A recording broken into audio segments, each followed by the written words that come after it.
In today's video, I'm going to teach you how to find your Shopify store URL link quickly and easily. Whether you're new to Shopify or just need a quick refresher on locating your store URL, this guide will walk you through every step.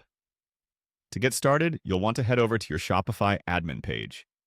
This is the control center for your entire store where you can manage orders, customers, products, and much more. Once you're on the admin page, look for something labeled My Store or simply your store's home. This is usually right on the main page once you log in, meant to give you instant access to your store overview. Clicking on this will take you into your store's management area. Next it's time to view your store as your customers would see it. In the Shopify admin dashboard, you should find an option that says View Your Store. This is typically located near your store's name or in the sidebar under the Online Store heading. Clicking on this will open up a new tab in your browser with your live store. And here's a little tip. Viewing your store from this perspective can be incredibly useful, not just for finding your URL, but also for checking how your store looks to visitors. Now that your store is open in a new tab, you want to look at the address bar at the top of your web browser.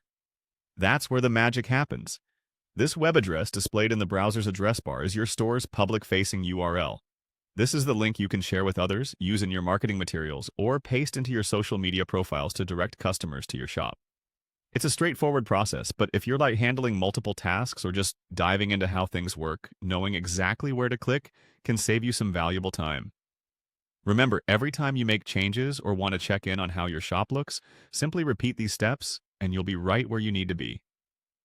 If you're ever in doubt or something doesn't look quite right when you view your store, make sure you're logged into the correct Shopify account and double check that your store is currently active. Sometimes it can be easy to overlook these steps if you're managing multiple stores or accounts. That's it. You've successfully located your Shopify store URL. Now you have everything you need to make your shop accessible to your customers and ready to share with the world. Thanks for watching and happy selling.